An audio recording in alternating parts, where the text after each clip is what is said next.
It's an absolute pleasure and honor to be here today to have this conversation with you all. I'll just do a brief introduction about myself before we get into this, so that you know who is speaking and get a better idea of what I do and how exactly I come to speak to you. My name is Collins Mbulakyalo, for those of you who don't know, and I am an HR tech startup founder. And the startup I founded or work for is called Waape. Now we started Waape in 2020, so that's 3 years coming to 4 years now. And the idea was that we wanted to change the way people get connected to jobs. Growing up and getting into this industry right out of high school as a very fresh graduate, it can usually be frustrating for most of us to find that first opportunity, either because you just had no experience, or you don't know anyone, or sometimes your grades aren't exactly the best, or there's just a certain skill that you're missing. So being very well cognizant of that fact and having run through those same problems with many of our friends, we came up with the idea of starting Waape, which was a marketplace where young talent, fresh talent, or even just people who already skilled but are in the search for a job could easily get connected to companies that are trying to find them remotely, right? So the idea was that you no longer need to walk into an office. You don't need to go somewhere, keep dropping your resumes. All you'd have to do is create an account on our platform and then get connected to multiple companies that are then interested in your skills and roles. And that has evolved over time. We've done a marketplace. We have also done recruitment as a service for multiple companies. And within that period, we've interacted with thousands and thousands of candidates and hired, I think, for over 150 companies across the country. So there's been a lot of learnings and a lot of takeaways from that. And I am hoping that today I'll be able to share and distill most of what we've learned and experienced through that process, from the small businesses to medium-sized businesses to enterprise-level businesses. And how I would like this session to run is hopefully to be more interactive. So I just wanted to first start off by asking if there is that one HR, if there's that one hiring problem that you've faced, if there's that one thing that's been bugging you, because I'm guessing if you're here on this call, there's definitely something that you'd want to know. So if we can, let's jump into the chat right there and type in that one thing about HR that you've been inquisitive about. Whether it's a technical question, is it a legal question? Is it more of a question of how do I find these people? Is it a question of who is available? Is it a question of how to manage the talent itself? Let's type those out in the chat, and I'll be able to jump into some of those questions as we go through this presentation, but also to just give me a better idea of what exactly would be the most helpful information to share throughout this, as we get an understanding of how exactly do you find and attract talent in the modern era, right? Whether you're a small business, whether you're a really grown-up business and you're an enterprise level or mid-level, how exactly do we find those hidden gems that everyone talks about? So yeah, Yes. let's go ahead and type some of those in the chat. Yes, great. So like I told you, most people here have established businesses, but we are really small and medium enterprises. We have a mix of hiring modes. Some people are full-time, others are part-time. Then, in fact, as you asked us to write our challenges in the chat, maybe you can help. There are lots of women here. I see lots of women here. You will let us know what the tricks to use to hire maids, Collins, because I don't want to call them maids. There's a better name, home care or welfare officers. Yeah, please give us that tip. You will have helped so many people, women on this call, because if your home is not okay, you will not be able to have peace of mind at work. Okay, so we have so dear people on the call, let us share the challenges we're having right now so that Collins can know where to center his presentation, but he'll also answer questions towards the end. So Collins, you can look in the chat and see people. I see quite a number of people sharing, so you could check in the chat and see. Yes, but the one for home welfare officers, we need a master class. Need a master class. That's definitely a big problem that I've seen a lot of people face. Mostly, my mother and my sisters are always complaining about their maids and how they constantly have to change them. Yes. And with that one, I want us to then tackle a certain topic that I think might be helpful in this case, which Okay. is sort of setting up a probation period with the Mm-hmm. people that you get to work with, right? A Okay. lot of the times, and I've seen this mistake happen to myself and many of the other teams, is that sometimes when we get someone, we are very certain that they're going to work, that we just tell them, oh, okay, you've been employed immediately and you're going to start work. This is the salary. This is everything. So it's sort of, and I like to associate this, which is a very weird analogy, but it's the same as when you're pursuing someone, right? During the pursuit of someone, you're very, very eager. You present your best self. You present the best front that there is. And that's pretty much the same with employees and bringing people on board most of the times. They're going to present their best selves at the front as they're trying to get this opportunity and job. But once they usually get it, then it's a whole different story. It's a whole type of someone becoming lazy or someone becoming comfortable. Maybe not lazy, but someone becoming comfortable with the role.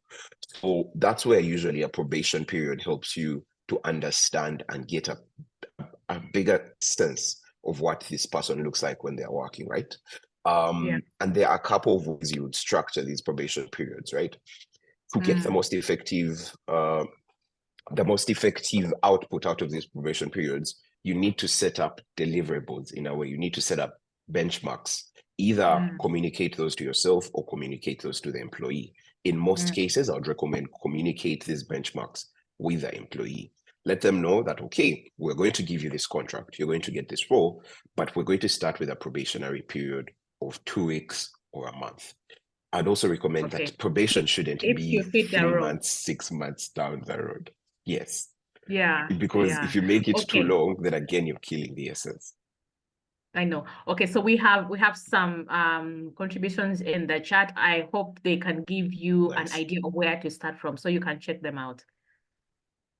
Amazing. Amazing. I think I'm Yeah. still seeing two of them. Okay, so in the meantime, those who have just joined us, you're very welcome. This is the Business Recovery Series with Enterprise Uganda. We are hosting Collins Mbulakyalo today. And what is Collins going to talk about? It's going to talk about how we hire people. He might be using big words like hiring talent, human resource, but we are looking for the people that we work with in our businesses to help us achieve our objectives. You and I know that most of us start these businesses as novices. We are not experts. Some of us come out of employment, never run a team, never been a leader, but you have the desire and passion to do a product, to sell a product that is going to deliver a need. I mean, that's going to solve a need. And you need people to help you so that you're not overwhelmed. We usually have challenges with hiring people, with their attitudes, with their professionalism, with their work ethic, and all these things.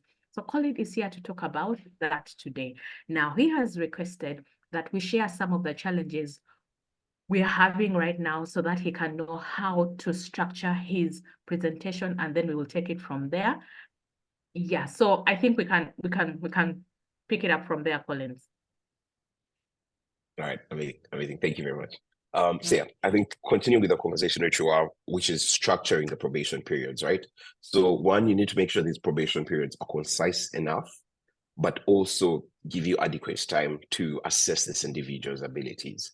In more technical roles, I usually advise that you stick it between 1 month, and if it stretches a lot, at the very most 2 to 3 months, right? I think that's a fair enough probation period. Within that time, you're able to assess this individual's impact and then later give them a more long-term contract. For the examples of these maids, and I understand, sorry, for the welfare officers, my apologies, Yes. for the welfare officers, we then should structure it a bit shorter because you're living with this person, you can see them every day. Within a week or two, you're able to know if this person is going to fit in your house. You'll see how responsive they are. Are they respectful? Are they taking care of the children very well? Do they keep the place clean? And if within that period you haven't yet established that they're able to do that, then in that case you change, because it gives you time to identify before you're very invested. Because sometimes we get so invested in these individuals that it hurts us when we lose them. But if you're then structured to set up a probation, you're full aware that this could either go really well or it could go really, really bad, right? So having that way of assessing individuals early on when you get them in is great. But the other question that also comes in is, how do we prevent ourselves from also getting these people in, right? Because you at some point want to make sure that even the people you get at probation are going to be really the best at it. Now, for selection. for these yes, exactly. For these welfare officers, what I would recommend is background checks, right? Background checks seems so formal, but you can do the most basic background check. And this is part of really what most HR people do when they're hiring for very professional roles. Call the people in the village where she was from, try to get an understanding of how she was engaging or how he or she was engaging while they were in that area. And in this case, sometimes you just go by the word of the person who brought this individual for you. But I would say not. Try to ask them, oh, okay, could you help me with your mother's number or your auntie's number who you're staying with, just in case of an emergency? But the truth is, you want to do a background check and get an understanding of where this person is coming from and how they were in that place. In most cases, you'll find this to be very valuable. And that applies to employees that we also bring on board. I know in most cases, we try to skip that reference check. We try to skip that check for where this person was working with. But the truth is, most likely how someone behaved in one workplace is how they'll behave in the next workplace. That rarely changes, right? So always making sure that you're doing those checks where this person worked is also a great way to prevent a disaster happening, right? Understanding why they left. I think recently we had an interview with an individual who, for each of their 3 roles, they were leaving because for some reason management was out to get them. Management was out to do this for them. And that was a recurring pattern, right? So you see this and you learn this as you go on by doing those background checks. So Okay, I hope that answers the question around about home welfare officers. I'll ask other questions later. Okay, so we have some questions in the chat. I think we can take it from the late coming. All right, awesome. The next one I see here is late coming to work by staff who are supposed to self-manage themselves and ignoring organizational culture and practices. Some of them which are well written and posted on walls. This is a definitely amazing one and very, very evident in the workplace. And what I've seen to be the most effective way of pruning some of these out is, for starters, as the leadership within the workplace, how dedicated is the leadership to following the same rules, right?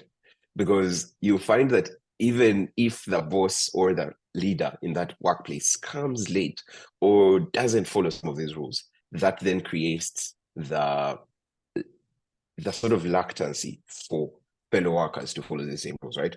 So the first thing is, as always, we need to make sure that leaders within the same workplace are always on time or leading by example. We have found this to be very effective in most workplaces, even in cases where there was a poor work culture doing certain things. When the team leader was very coherent and very consistent in following those same exact structures, the team followed, right? Now, if the leader is indeed following those same structures and rules and being very consistent about them, if an individual isn't playing along and following the same rules, then it's simply not a cultural fit, right? The other thing that we need to learn as HR people and as professionals, but mostly small business owners, is that your time and your money is very valuable to you, but mostly your time, because you're spending time developing and working with this individual. So the same way we should be able to go out there and want to hire people fast is the same way we should be able to fire them fast if they do not fit within our work culture, right? Because it's the same way we talk about how one apple, one egg can spoil all the others. If the same individual is not adhering to the work culture and everyone else, including the leader, is sticking to the work culture, then that's a real opportunity for you to let this person go, because they do not fit into your culture and they're going to end up making others either follow suit or get very, very lazy about following these same rules. So that faster you're able to weed these people out, it's better for your business and it also saves you time.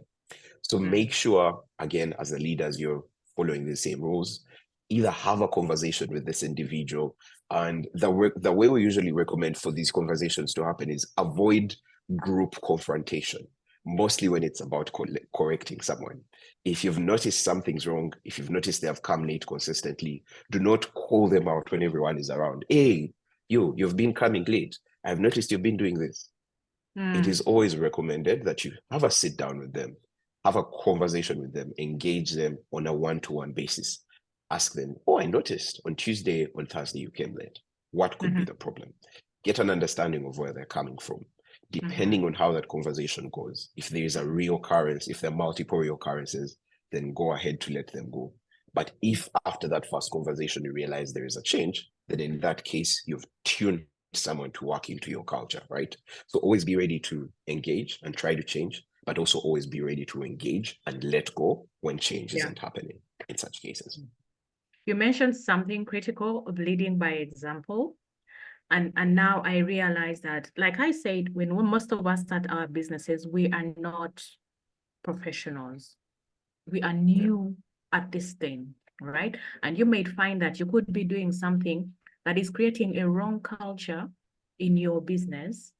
So when you say lead by example, you are inadvertently saying that you need to know, you as an entrepreneur, you need to know what you need to do to build a culture, so that you also work towards it, because you are a mirror of what you want other people to follow. We have more contributions in the chat. I think we can, keep on dealing with them one by one. Amazing. Yeah. So the next one is there's a challenge finding the right talent with a good attitude towards work. This is a gospel truth. It's a very huge gospel truth. Finding those gems, like we like to call them at Waape, is a very hard process, right? It's a very tedious process. But the other thing I've also realized is, in pursuit or in trying to find these people, sometimes we get lazy and accept whoever is close enough or whoever is good enough, which I think sometimes is self-defeating in a way, right? Because as an individual or as a business owner, the truth is you always know who you really want to work for you. You always have this image and picture of who the ideal candidate is. And as you run through all the multiple resumes, as you run through all the multiple interviews that you're doing, you'll find candidates who are maybe close enough, who are almost as good. And sometimes you'll be inclined to just go with them because you feel like you're losing a lot of time. You feel like you need this person in as soon as possible. So what I want to recommend in terms of really finding the good talent, because the truth is, to find the good talent, you have to look, you have to engage and try to do a very tedious selection process to find the very best talent, right? And sometimes you can do this with the help of agencies if you have the money, if you have the resources, and list agencies who have pools and pools of talent to help you get more resources. Or LinkedIn, which is gloriously amazing. You would be surprised at how fast you can find people on LinkedIn by just going in and searching with specific words. Either you just go in LinkedIn search box itself and type out the kind of person you're looking for, and believe me, your results will come back. Then you reach out and engage those people. Or you pay for the more premium service, which is, I think, about $99. That's $350,000 a month. And within that whole month's period, you're able to still reach out and search for multiple people. Now, these are options where you have money and resources. If not, then you go the traditional way. Post your job somewhere, post it on your status, post it on your social media, and have people send you emails, have applicants reach out. When you receive those applicants, make sure you have a well set up interview process. What we usually do at Waape and recommend is that you structure 3 steps of the interview process, right? The very first one is what we like to call a cultural fit check, or a person or life of proof check, right? You want to check, is this person real? Do they exist? Do they speak English, or do they speak the language that you want to be communicating in? Did they arrive on time on the call? Because chances are, if the person is late for that very first call, then they are most probably going to be late for all the other meetings you're going to have. So did they come on time? Is their video on? Did they prepare for the interview, or are they just haphazardly dressed? Again, chances are how they present themselves in that interview is how they'll be presenting themselves as they work with you. So once you're done with that first cultural fit, and this is pretty much just getting an understanding of who they are, what drives them, what motivates them, so that this gives you a picture of, if you're looking for someone who is going to take full ownership of the business, you get that understanding through that call. And the next one is then, have they passed through that cultural fit check? Have they passed that proof of life check? Then advance them to a second sort of technical interview that is more specific to the role that they are going to be working on. In this case, if you do not have the expertise in that area that they're going to be working on, we recommend reaching out to someone who is an expert in that area to be present on that call, right? If you have two more people, that's even better. But the other thing is that we should also avoid having 6 people on one technical interview call, because that scares the candidate in most times and is also ineffective in terms of time, because you have multiple questions being asked around all over the place, rather than having 2 or 3 people who would be more concise and to the point. So once you've run through the technical interview, you've assessed their technical ability. Then the third step is usually to have a more in-person meeting, where in this kind of meeting, it's more of just checking, is this someone I could be able to work with? If you've previously been running all the other interviews remotely, we recommend that final interview be in person, either via lunch or via breakfast, or just invite them to your office to just have a sit down and chat with them.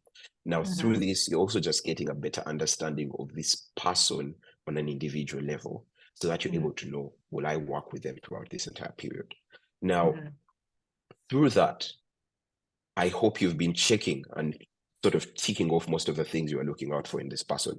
If that person meets all the boxes and you have a real good feeling about them, you're very incentivized, you're very driven to work with them, and you feel like this is a perfect fit, go for it, make the hire. If there is doubt, if there is a slight bit of uncertainty about one thing, and you're like, maybe they'll improve it here, maybe they'll improve it there. Usually, if it's not technical, if you have a feeling about something that's not technical and it's more of a personal thing, don't go for that person, because it's usually hard to change personal traits. It is possible, but it's usually hard, because people reestablish and grow with these things. If it's a technical ability, if it's a technical problem, then in that case, you can sometimes have room. Maybe you can enlist them to learn something.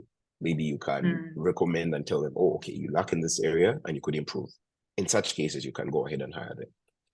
And throughout that whole process, you've been able to identify and establish what areas they're lacking in. And also you've been able to confirm and know that this person is a fit. And then that's when we get to the probation period that we talked about, which helps you understand. Yes, along with the background checks. And then you make your hire. Yes. Now, just before we leave that point, I like that you've given us a couple of steps. You've gone high level, where you went to LinkedIn to look for a pool of amazing resources. But then you said, when we don't have resources, we still have to look for them. And I just wanted to give a few places where we could find these resources. I remember, we have all these WhatsApp groups. You have your village security WhatsApp team. Yes. You have your church, church, business team. You have the youth team. Yes. You have the men's guild. You have all these WhatsApp groups. Most times I find that if you drop there an opportunity, there'll be someone who knows someone who can direct you to the resource that you are looking for, so that you can be able to pick. You need like a huge selection so that you can pick the person that you want, and then you go through the steps that you have mentioned. I just wanted to add that bit. 100%. Always share within your network. And you could always get those in. All right, awesome. Let's see the next one in. So, challenge of shop attendance and marketing in business. Now, this is a good one too. Shop attendant marketing. Now, if I'm being honest, with shop attendants, that's a tricky one. Not a Let great me domain just for me. put it in context, Collins. Yes. So I have let's give an example of a mobile money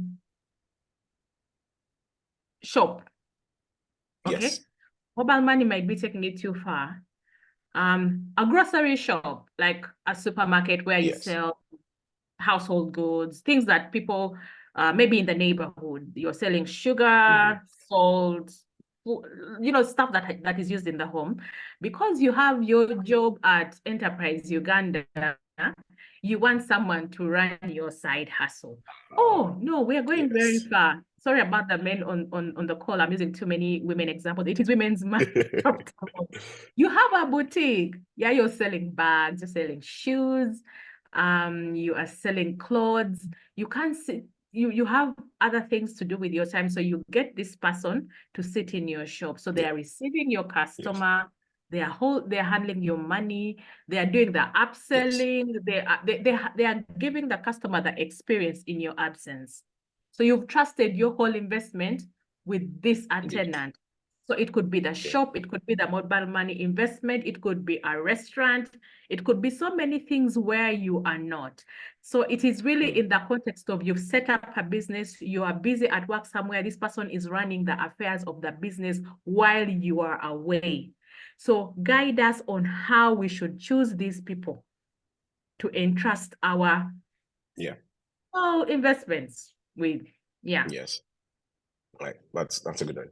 So I think I'm going to fall back to some of the things that we've already talked about, right? Starting with those background checks that we talked about, and the process you're going to go through. I believe when we're hiring, regardless of whether it's going to be a shop attendant, regardless of whether it's going to be even these welfare officers, I think we should still have a very process-driven approach. That way, we're able to check for certain things, right? So similarly, following that same process that we talked about, having this first conversation with this person. For the shop attendant, it gets a bit tricky to have the technical interview. But look at it this way. In your shop, you're going to have these tools, you're going to have these accounts that you have to keep track of. You have to keep track of sales, you have to keep track of inventory and all these other things. You need to check that this person is able to do that. You need to check that they're able to do that and do it very well. The other way you're then able to confirm their honesty, their integrity, is through the background checks. Ask them if they have worked in similar places. If they haven't worked in a shop before, I think that's totally fine, right? Maybe it's their first time.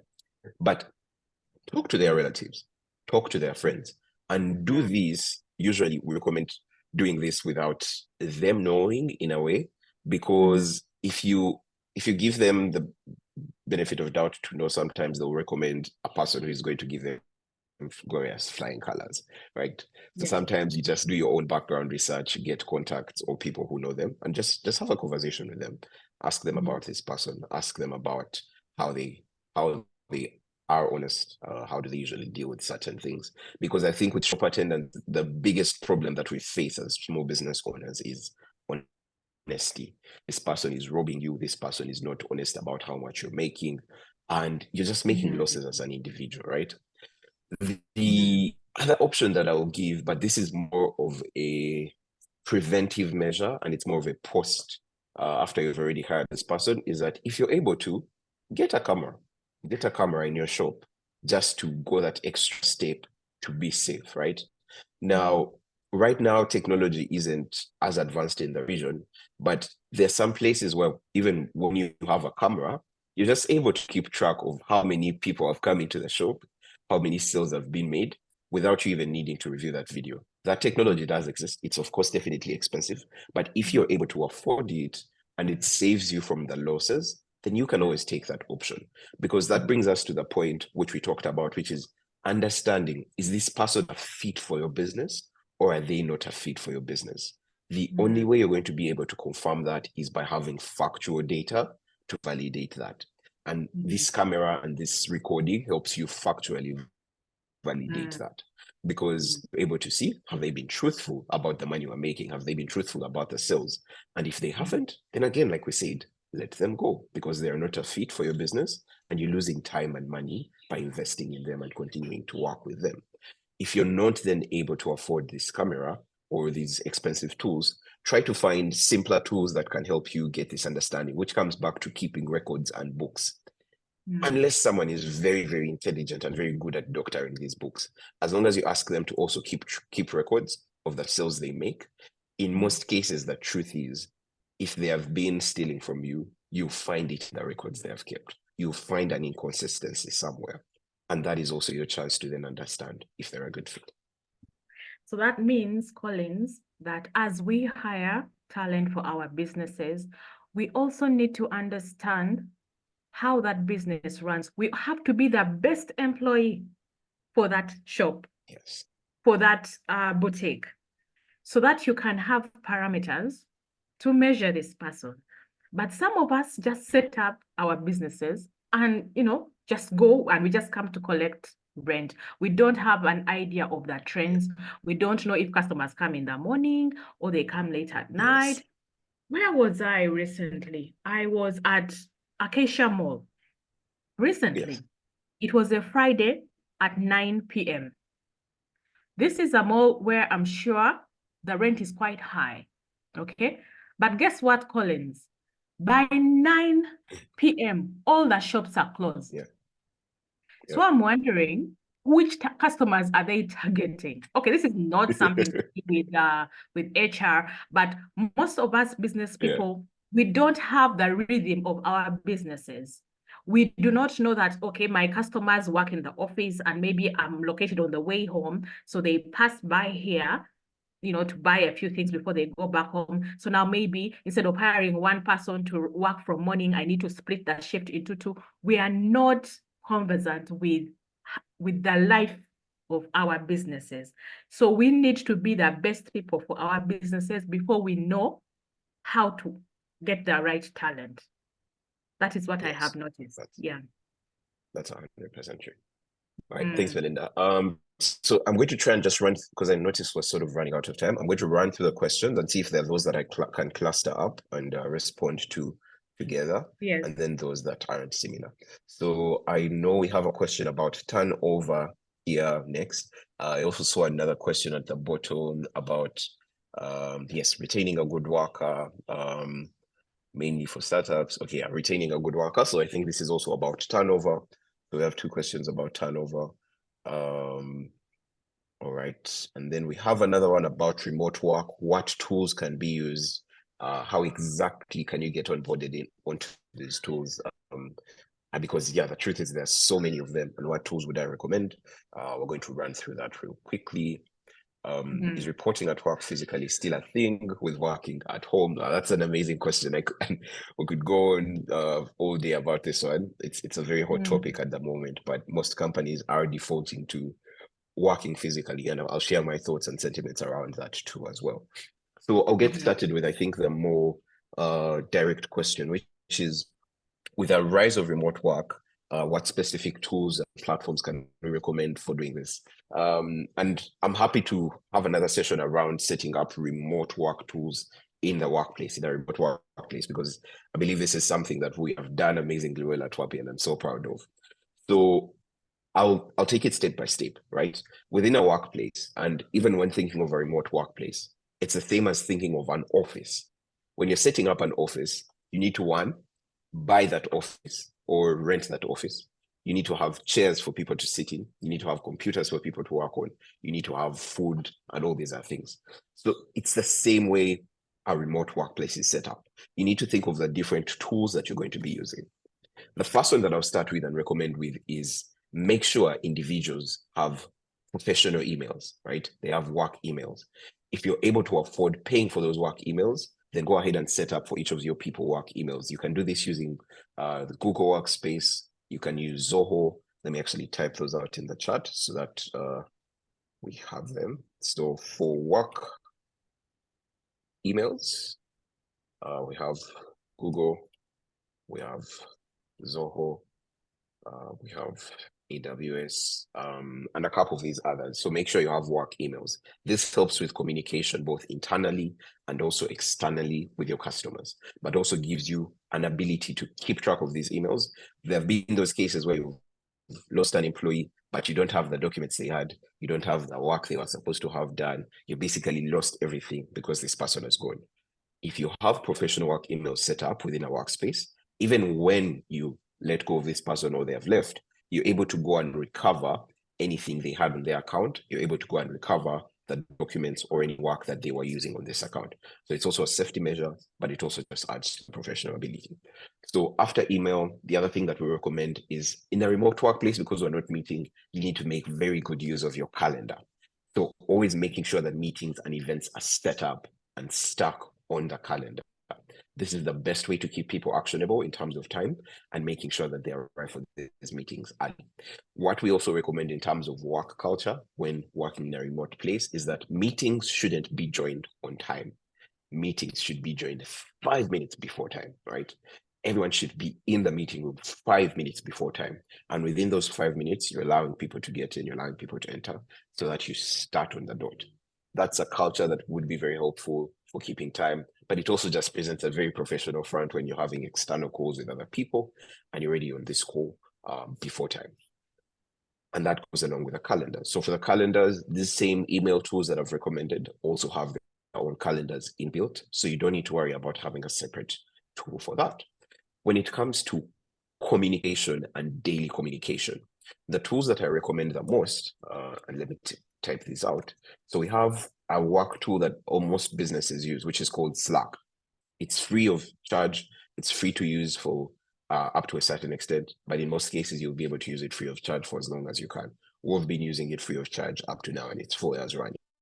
But Slack is very good to put a distinction between WhatsApp communication, which should be for personal use, and official and work communication, because you don't want your people to be on WhatsApp and you find someone working and they're on WhatsApp and you're like, oh, what are you doing on WhatsApp? They're like, oh, I was responding to a client who was responding to this person. You need to have that proper distinction. So use Slack for official communication.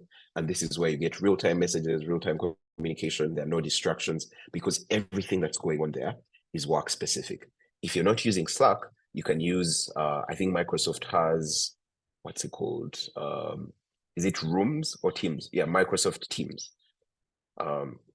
Microsoft Teams. And then there's also Facebook Workplace Chat. So these are the top 3 that I would recommend. These are really good for the workplace. Use these tools to be able to communicate with your team professionally. Communication that's strict to the business. Now, the next one is video conferencing and meeting. As we all know, we have Zoom. So video conferencing. We have Zoom, which is what we're using now. We have Google Meet. We have Microsoft Teams again. And then we have other platforms. We have Daily, we have Car, and these are all platforms that you can use for video conferencing so that you have these remote meetings. And like I said, maintain the culture of making sure people join 5 minutes before rather than on time. That way you always start the meetings on time. And that's for video conferencing and communication. When it comes to document sharing, when it comes to sharing content, then I would recommend document sharing tools, which include Google Drive. And you get this with your Gmail or with your Google account if you set up a workspace. Then you have Microsoft OneDrive. So you have OneDrive. Then we also have a lovely document tool that we use, which is called Notion. Now, Notion is great for just doing general documents, taking note of meetings, doing a write-up to present to a client, and all these tools can be used to share these documents externally. That's with document sharing tools. The other extra tools that are more specific, you have some HR tools, you have tools for people tracking, for keeping track of who is on the team, sharing with them these resources. Then in some cases where you want to have more security, you also make sure that passwords are shared through certain tools. Now for password, password sharing and protection, I would recommend this tool, which is called 1Password, which is very great for working with teams. I hope that's very helpful for the question around remote workplace tools and teams, Yes, and how exactly I you can need, get those in. yes, so please share with us as well. If I can break this down a little bit, in our, so most of us maybe want to scale our businesses. You want to open, you have a shop in Kampala, you want to set up another one in Mbarara and another one in Gulu. For example, our friend Martin, who sells honey. Yes. Yeah. But now Martin needs to hire people in those offices. And now Martin is not going to drive around the whole country meeting all these employees, but Martin needs to engage actively with these people. He needs to have meetings with them. He needs to listen to what they have to say. He needs to monitor their work, and he needs to maybe have light moments with them virtually. Okay, so the tools that Colin has shared with us, you will tell us which ones are free so that we can start with those. Yes. Tell us the ones which are free. But I would like you to share with us if you know any tool that is used to do timesheets. Yeah. You know how some people just come at work and just kill time. So is there a tool for doing timesheets and also a tool for logging in and out? Yes. Is there That's an any? amazing question. Yeah. That's a great one. So I have a couple of those ones for you, and luckily they all start free, so you can use the free versions. So for tracking time, so we have one called Clockify. There's one called Togo Track, and there's another called Time Doctor. This one's more premium. I think they have only a paid for version, but it's perfect if you have the money because it does a lot of things. It not only tracks the time, but it also keeps taking screenshots of this person's computer as they're working. So instead of this person just telling you they're working, you actually have screenshots taken, I think, every 3 minutes or something to keep track of how that was happening. So this one paid. So those are the tools that I would recommend. Clockify, Togo Track, those ones are free. You can set up teams and you can have them track using these. And then Time Doctor, which is super amazing if you have the resources and money because you want to keep track and take screenshots of these people as they work. Question now, Right, as we finish up this question about tools. Is there one, would it be now, it would have to be as an application that combines all of them, yeah? So you're sharing documents, so I don't have to go, opening accounts all over the place. Is there one which has at least maybe 70%? That can help me achieve 70% of these, yeah. Is there one? Yes. So there is one. I would say so all in one platform. Okay. So in that case, I would say Google Workspace because Google now also has its own chat, workplace chat tool. And then again, I would say Microsoft Teams. And then there's another one called Skiff. Now, for these ones, all of these are paid for, sadly. None of them is free. But you then get that whole holistic suite of everything in one place. Okay, great. So we have another question about which one are you going to do next? There is the turnover. Turnover. Okay, let's do that one. Yes. All right, awesome. So yeah, great question about turnover. And this is a very prevalent problem. Even the best companies, trust me, even the best companies in the world that are paying the most money still have turnover, right? So in order to understand how to solve for this problem, you need to understand why people are leaving in the first place. Sometimes people leaving isn't really a reflection of your business. Sometimes it's more personal reasons. They're either individually, there's someone who doesn't stick in a workplace for very long, and they are always looking out for that next challenge. So regardless of whether you would have given them more money, regardless of whether you would have done what, they're still most likely to would have changed. But that's why it's important for you to understand why these people are leaving. So before we even get into how to prevent it, I want to first talk about certain steps to take when it happens, because this also goes a long way to prevent it from occurring. Whenever someone leaves, always do what we call an offboarding call, right? This is a call you have with them after they've already put in their resignation, or even when you're going to let go of someone, try to have an offboarding call with them to understand what went wrong, why are they leaving, what could have been done better. In most cases, yes, an exit interview, wonderful. In most cases, you'll get very honest feedback because one, this person doesn't have much to lose. So they're mostly going to tell you what exactly is wrong with your workplace. But two, sometimes people are frustrated, and this is the best chance for you to get the truth out of them. But three, it's also just a really good way to get an understanding of what you could do better as a company. So always make sure to have these exit interviews, offboarding calls with individuals to get an understanding of why they're leaving in the first place. This is great in huge organizations, but I think it also works magic in smaller organizations because you get to learn and understand. Now, going back to how exactly can we prevent this? In most cases, the reasons why people leave workplaces is one, professional growth. They feel that they're not getting professional growth. Two, the workplace culture. The workplace culture is sometimes toxic. Three, sometimes it's more specific to, rather than the workplace, it's a leader in that workplace who is not helping out or is not great to work with. And then four, sometimes they just want more money. Like they've gotten a better offer somewhere. They want to earn more money. So that's really why they're leaving. Otherwise, they love working with you, but you're just not paying them enough. So for each of these, there are really multiple ways to go around them. But one of the ways that covers across is this thing I love to call one-on-ones, right? As a person in your business, as you have employees, are you having one-on-one conversations with your employees on a weekly or monthly basis?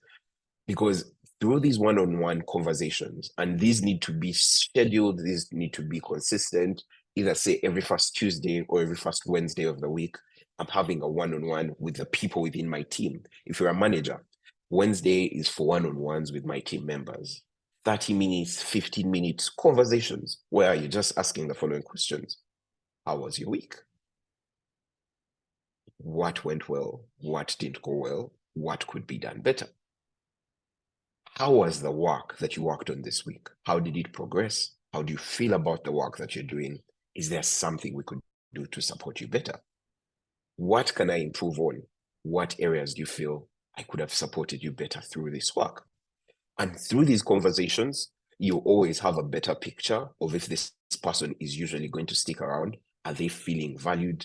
And you have an earlier opportunity to prevent them leaving because you've gotten to solve most of the problems that they're leaving for. If it's about money, in most cases, you'll notice that through these conversations, this person tells you about what they're going through, right? So always, and how I recommend and how I usually segment it is that split the one-on-one into two pieces. The first segment covers personal check-in. You're checking in on this person as an individual, not as your employee, as an individual. How are they doing? Then in the second segment, go and check in on them as an employee so that you get an understanding of how it's going on work side. So if you get a personal understanding, you're usually able to know, are they having financial problems? Do they need a boost? Have they been performing well? If they've been performing well, then you reward them as soon as possible, right?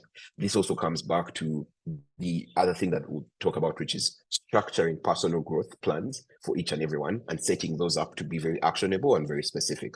So that through those one-on-ones, if you realize that this person week on, week out has been hitting their targets, reward them instantly. We have found that workplaces that reward people instantly for good work retain those employees much longer because people feel valued, they feel rewarded, and they are more likely to stay in those places. In places where rewarding takes much longer, there's less incentive to stay, and people feel like they're not progressing and growing. And these rewards can take multiple pictures. It can be a promotion, it can be a monetary reward, a slight bump in your salary, even if it's 50K, 100K, you feel like you're valued and you feel like you're growing through the ranks, right?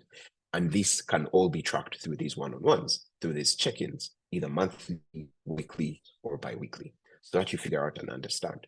The second is that this also helps you understand how the work culture is in general, because again, we also said sometimes people leave because of work culture.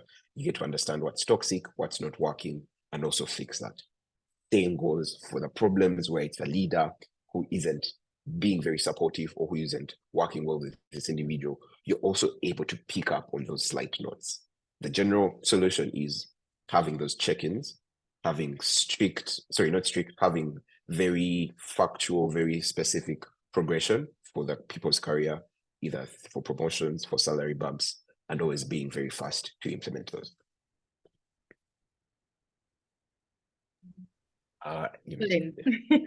My mind is a storm right now. As you're sharing these insights, I am thinking, yes. Wait a minute, the workplace has changed. The workplace has changed. Yes. Also, people have changed because we have different generations in the workplace right now. You have the very young people. You have, okay, I don't want to do the whole Gen X marketing thing of you have millennials and Gen X, but you have the different generations have different aspirations, and they also have different working cultures. Okay. Yes. So now, right now, I'm thinking about the generation mismatch in the workplace right now, where our parents received long-serving awards at their workplace. Nowadays, a long service award is seen as problematic. I mean, you know, it's people are very progressive right now. Yes. Okay, so we are looking at the thing of talent, and as you've been sharing, it is becoming more apparent that business owners need to be coached on how to deal with people at a personal level and also at a professional level. But then there are some facts that we need to open our eyes to. For example, where you grew up and you had one home welfare officer for 5 years, nowadays it is very likely that you're going to have one for 6 months. So I'll give you an example, which is very real where I stay. The place where we source our home welfare officers from is from people who have arrived from the village and they've come to the city. And the apparent need for them is survival. So they need money for a house. They need a job to get food so that they can establish themselves and maybe start a business. So if those are the circumstances of this home welfare officer, don't you think we should also adjust our expectations and not expect this person to stay for 5 years? Because I think if you adjust your expectations, the disappointments are not as many. So have you been able to see the trends in the length of time that people stay at a workplace to help entrepreneurs plan? I know there are some roles where you need someone to stay for a longer time. But then stuff just happens, you know? So how can you prepare this employer for the changes that have happened in the workplace, people's needs? I mean, after COVID, many things change. You cannot do things the way that we did before. So share with us those insights about the different cultures in the workplace, the different generations, aspirations that people have now. I personally don't think I can sit in an office. I prefer to work from home.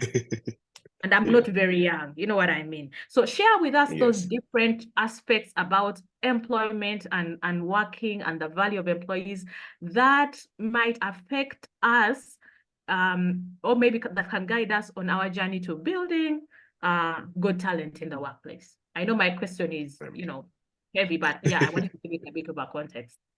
So guide us. That's a very good one.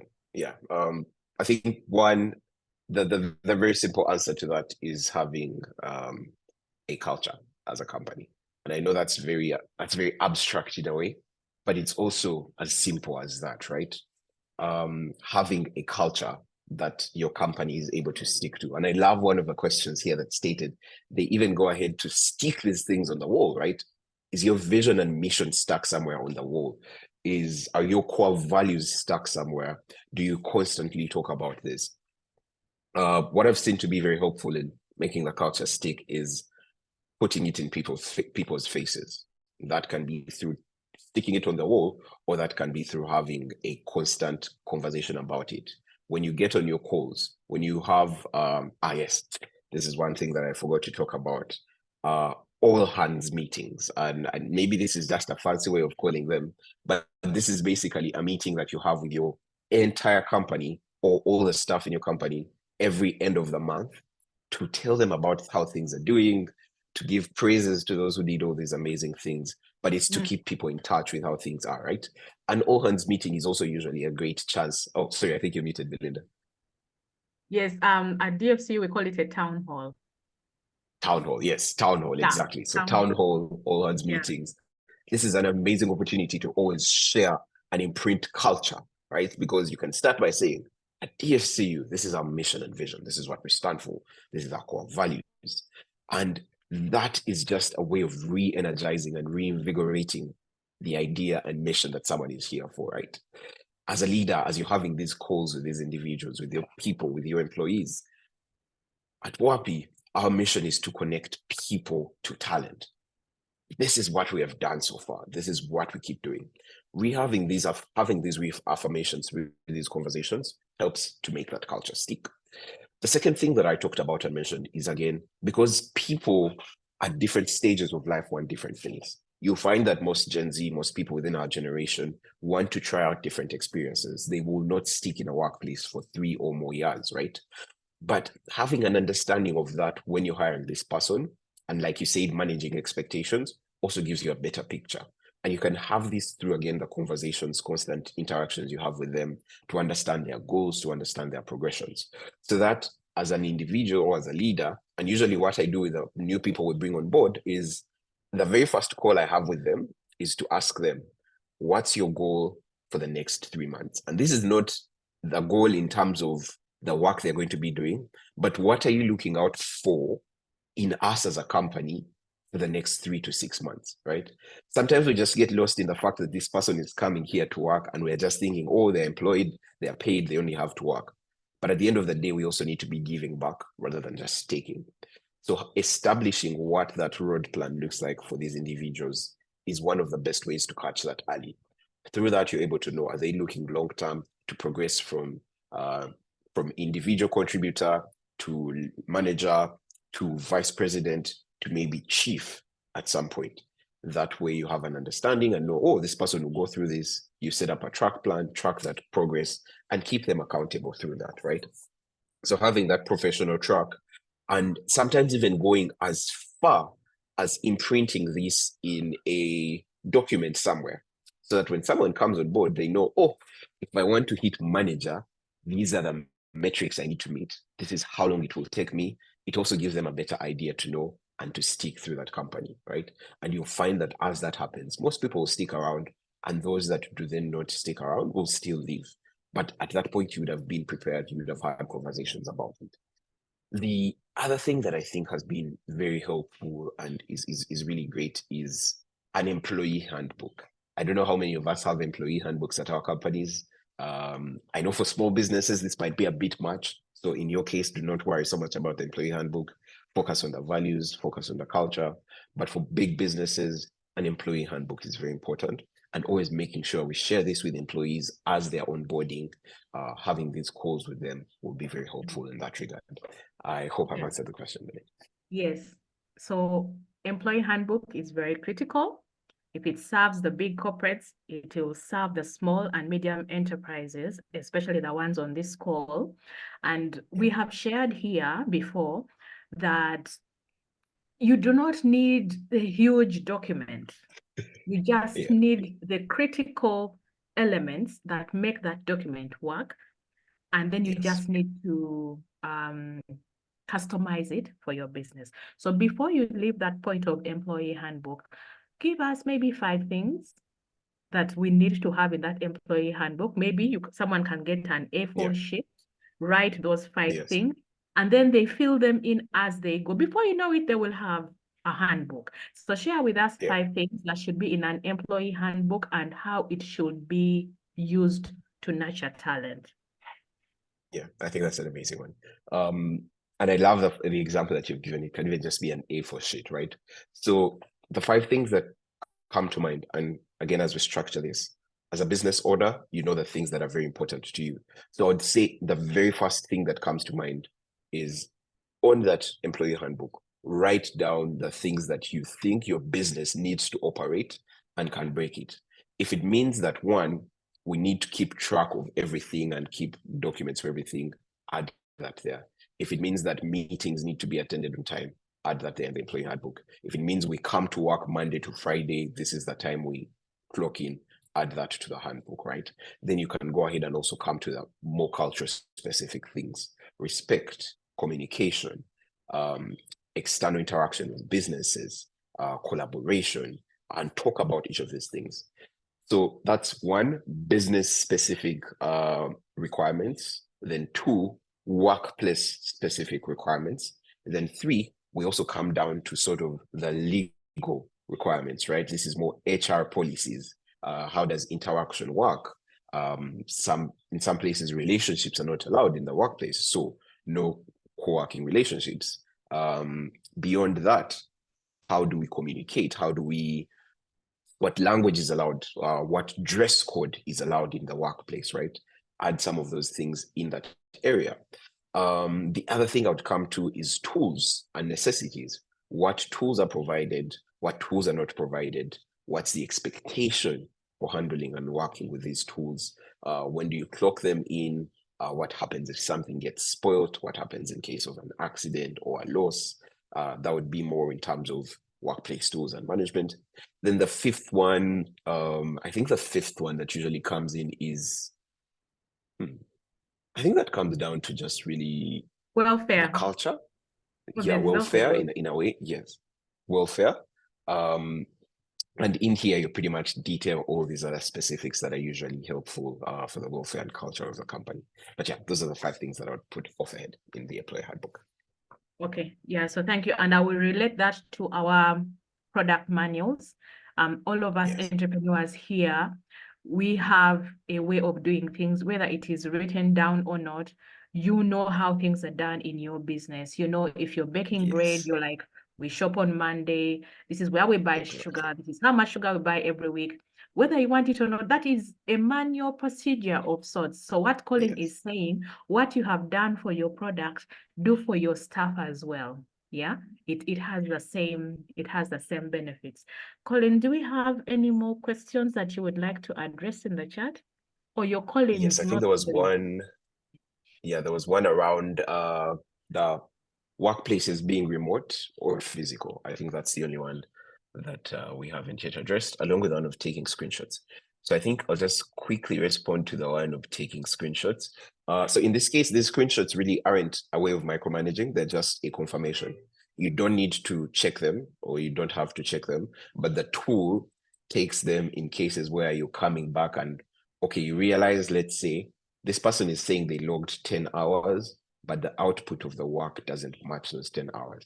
So you then have a point of reference to go and check, was this person really doing work as expected within those 10 hours? It's also sometimes a question of privacy and all that. But because as they're onboarding on this tool, they are aware, like the tool tells them it will be taking screenshots and it will be sort of recording their sessions. So they're fully aware. So it's not really a violation as long as they consent to it. To the question of remote work, physical work, hybrid work, this is a very amazing question. What I've realized is that most businesses are now default coming back to physical work, right? And I would say this is very dependent on the structure. It's very dependent on the speed. It's very dependent on the pace the business wants to take. Businesses have realized that sometimes in most places, people who are working remotely are either abusing this freedom and not working either the 8 hours that they have promised, they're being very slow, or things are just not moving as fast. So some of those businesses have then gone ahead to have their employees fixed in one place, like physically. You'll see even some of the biggest businesses like Twitter, Google, I think even Amazon, Tesla, all these businesses are now recalling employees to come and work in the physical workplace. Now, for those businesses, the demand is very high. They need to be moving at a very fast pace. and they have figured that it doesn't work for them because they are tracking, they are keeping numbers, they are looking at analytics and metrics to make this business decision. So that comes back to what I would recommend as a business, helps you understand how this works, right? If you're tracking metrics, if you're tracking your business analytics, and you're looking at benchmarks, when people were working physically, these are the numbers we were pulling in. This is how much we were making. Now that people are working remotely, these are the numbers we're pulling in. This is how much we're making. If that number has improved, then I recommend give the people the freedom they want, give the people the ability to work remotely. If those numbers have then reduced and you feel like there's less productivity, then yes, go ahead and actually have people come in and work physically. Because for different businesses, going remote or going to work physically has had different repercussions and different effects. But the best way you can know that is by using the facts, using the data that you have collected to help you make that business decision. There's no other way around it. Okay, great. Now, Colin, how does Waape work? All right, that's an amazing question. Thank you very much. So Waape works in a simple way, right? As a business owner, you come to us and you're trying to hire, or you're looking for someone to hire, right? So we have a platform that you now just go in and type and say, oh, I am looking to hire a software engineer. I am looking to hire a business developer. Within 3 to 5 seconds, you've already received results. You'll have a list of results that come in. Actually, let me see, am I able to share my screen and maybe show you how that would work? Yes, you're able to share a screen. All right, great. So I was just here testing it out, actually. Let me know if you can see my screen. It's coming on. All right, awesome. There we go. So this is what our interface looks like. And let me just restart. So you come on our platform, you create an account and you register. And then when you want to hire, in our case, if you're looking to hire a software engineer. So sometimes we have prompts pre-filled out. So I'll just put that, hit search, and then it will return results. So these are some of the results it has returned. You have the experience, years of experience, you have the skills and abilities, and you have their profile score. Oh, I realize I hadn't zoomed in. So is this better now? Yeah, can you do what's it called? Presenter mode. I don't know if it's me who is presenter mode. Okay, cool. Let's do sure, presenter do mode that. so that we could do. Right. Share again. I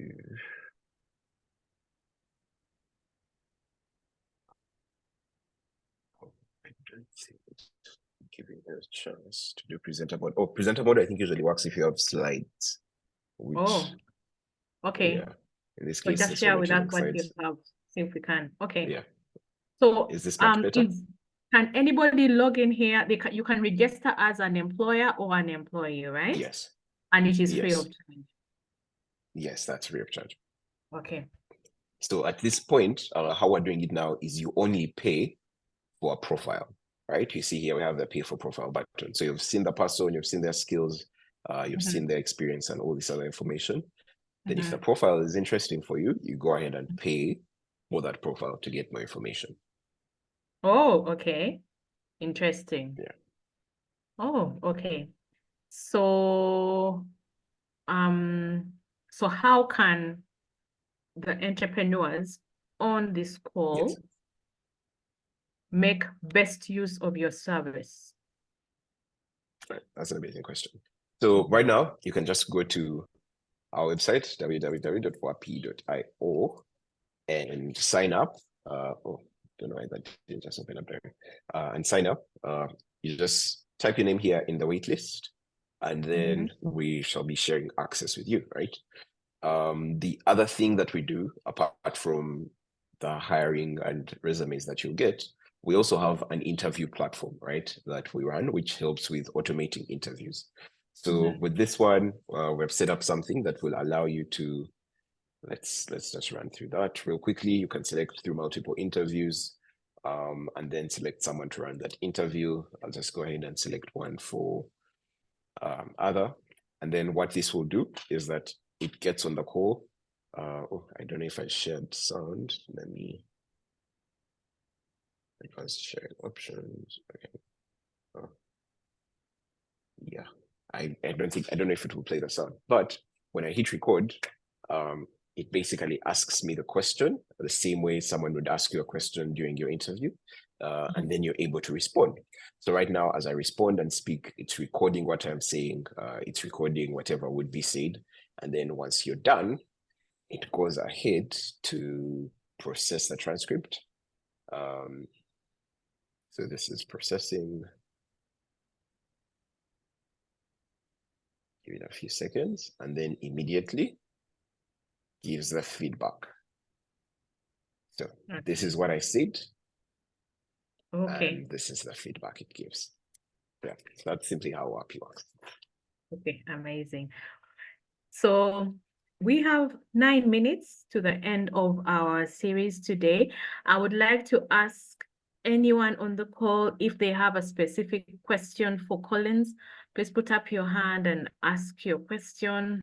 We have 9 minutes, and if I can just mention the highlights for Collins' presentation this morning. It is really us taking time to lead by example, to do our background checks. Culture was mentioned so many times. Okay, before I do my summary, Charles,